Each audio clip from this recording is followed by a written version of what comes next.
Google play স্টোরের গোপন app ব্যবহার করে আমার নর্মাল মোবাইলকে আইফোন 14 প্রো এর মতন ব্যবহার করছি।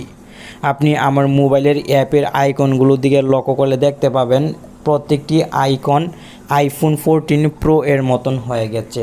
সেই সঙ্গে ওয়ালপেপারও কিন্তু চেঞ্জ হয়েছে। আমার মোবাইলের নোটিফিকেশান প্যানেল যদি আপনি দেখেন তাহলে এখানে দেখতে পাবেন অনেক চেঞ্জ এসেছে। নর্মাল অ্যান্ড্রয়েড মোবাইলে কিন্তু এমন থাকে না, আইফোনে কেবলমাত্র এরকম নোটিফিকেশান প্যানেল দেওয়া হয়। অ্যাপটি যখন মোবাইলে ইউজ করবেন সেই সময় মনে হবে আপনি আইফোন 14 প্রো ইউজ করছেন।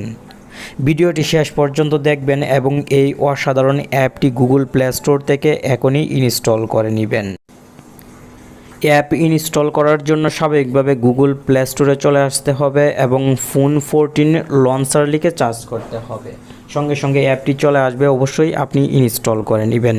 অ্যাপটির রেটিং পয়েন্ট 4.6 এবং অ্যাপটি যারা ব্যবহার করেছে প্রত্যেকেই কিন্তু পজিটিভ কমেন্ট করেছে। অ্যাপটি থেকে 100% আপনি আইফোনের ফেসিলিটিস উপভোগ করতে পারবেন। আইফোন লঞ্চার লিখে আপনি যদি চার্জ করেন তাহলে হিউজ পরিমাণ অ্যাপস শো হবে। এই অ্যাপগুলো কিন্তু তেমন কাজের না। আপনি অবশ্যই আমি যে অ্যাপটি সাজেস্ট করলাম এই অ্যাপটি ইনস্টল করবেন। অ্যাপটি ইনস্টল হওয়ার পর ওপেন বাটনে ক্লিক করবেন। আপনি কি রিলেটেড ভিডিও চান কমেন্ট, আপনি কিন্তু ভিডিও দেখছেন তবে লাইক কমেন্ট কিছুই করছেন না, ফলে আমি বুঝতে পারছি না কে কে ভিডিও দেখছে। আপনি অবশ্যই লাইক কমেন্ট করে দিবেন।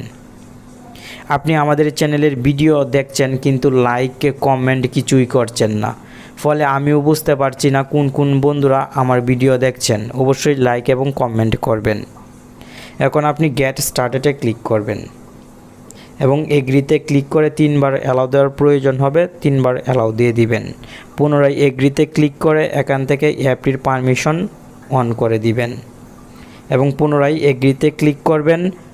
ফোন 14 লঞ্চার অ্যাপটির পারমিশন দিয়ে দিবেন।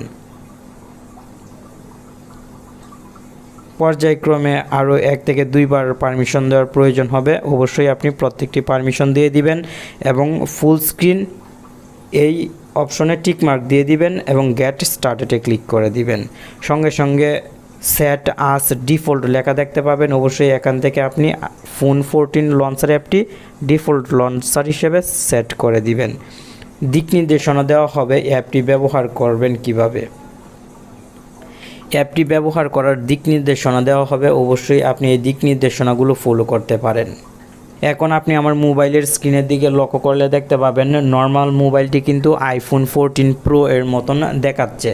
আমি যদি মোবাইলের স্ক্রিনের ডান পাশ থেকে বাম পাশে সোয়াইপ করি তাহলে এখানে ক্যাটাগরি অনুযায়ী অ্যাপ চলে আসবে। এখান থেকেও কিন্তু আমি অ্যাপ সহজেই ওপেন করে ইউজ করতে পারবো। আমার বন্ধুরা এই অসাধারণ সিস্টেমটি দেখে অলরেডি অবাক হয়ে গিয়েছে। আপনি এখানে একটি পপ আপ দেখতে পাচ্ছেন। এই পপ আপে ক্লিক করলে আপনি এখানে পেয়ে যাবেন notification, recent, home, control centre, device. আপনি অবশ্যই কন্ট্রোল সেন্টারে ক্লিক করলেই আপনার মোবাইলের নোটিফিকেশান প্যানেলের অপশনগুলো দেখতে পাবেন। প্রত্যেকটি কাজ কিন্তু আমি স্মার্টভাবেই করতে পারবো। আশা করি এই অসাধারণ অ্যাপটি মোবাইলে ইনস্টল করে নর্মাল মোবাইলকে আইফোন 14 প্রো এর মতন ব্যবহার করবেন।